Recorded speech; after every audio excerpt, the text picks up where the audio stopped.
busy math class where all I do is to write. Using the definition I derivatize. Finally, I can see it crystal clear.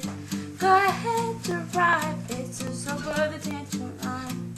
See how I use the limits to find any point that you need by approaching from both sides.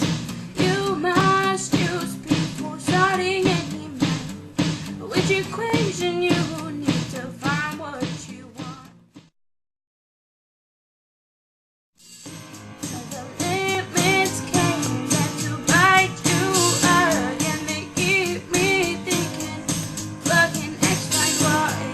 Function of a subtract function A minus X. We must use algebra with derivatives. You thought you were holding with that, but it comes up every year. Baby, that's instantaneous rate of change. Finding the slope of any point you say. Think of this before starting any test. AROC is the average. So, on a side note, this is how we would graph, or we would find the equation of a tangent line. Right? So, our tangent line is going to be this line right here. The way we know it's a tangent line is because we have our function f of x equals x squared, which is a parabola, evaluated at the point x equals 2. That's going to be the slope of that point. The way we find this equation of this line is going to be by taking the derivative. The way we find the derivative is using the equation limit as x approaches a of f of x minus f of a all over x minus a.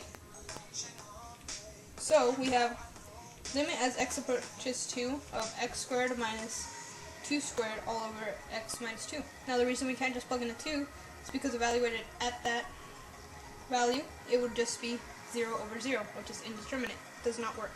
So we solve so that we can find a place where we can plug into. So we continue solving and we get limit as x approaches 2 of x squared minus 4 over x minus 2.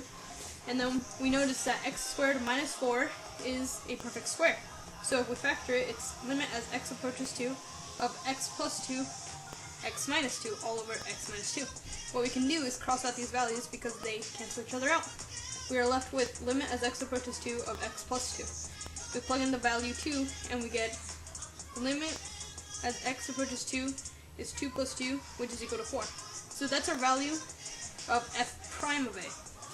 We have to evaluate the value of f of a, so we plug in into the original equation, f of x equals x squared. We plug in a 2 to get this value. 2 squared is 4. That's how we know that f of a is equal to 4. We know that a, the value that we're evaluating, is going to be equal to 2, and f of x is equal to x squared. So now we just have to look at the whole equation. The equation of a tangent line is going to be y equals f prime of a, x minus a, plus f of a. We plug in these values that we already know, so it's going to be y equals 4 times x minus 2, which is the a value, plus 4, which is the where we evaluated the point 2 at f of x. Now we know that the equation of the tangent line at x equals 2 is going to be y equals 4 times x minus 2 plus 4. And now back to get back to your song. Find the arrow, see, also known as decent mind. They keep me thinking that all you do survive. Stars are pointing, so believe me now. And I can't help seeing all you do subtract. Then you just survive. Have the equation inside your head, and you play it.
approaches 0,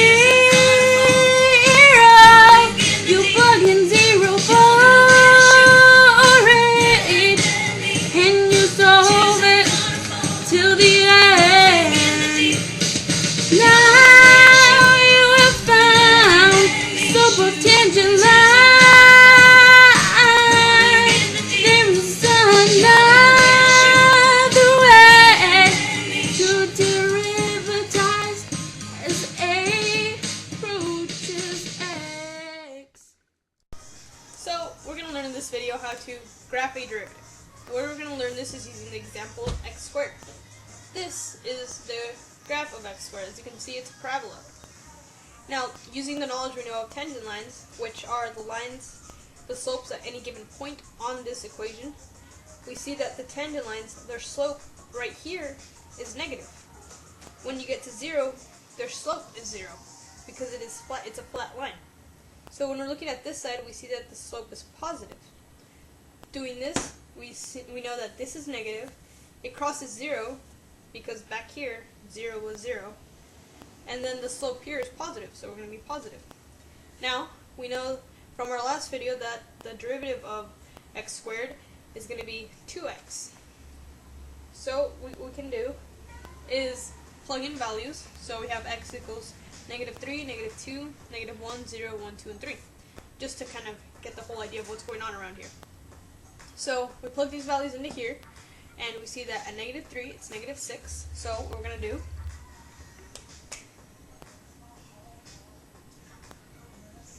-3. We're going to go by 2's here.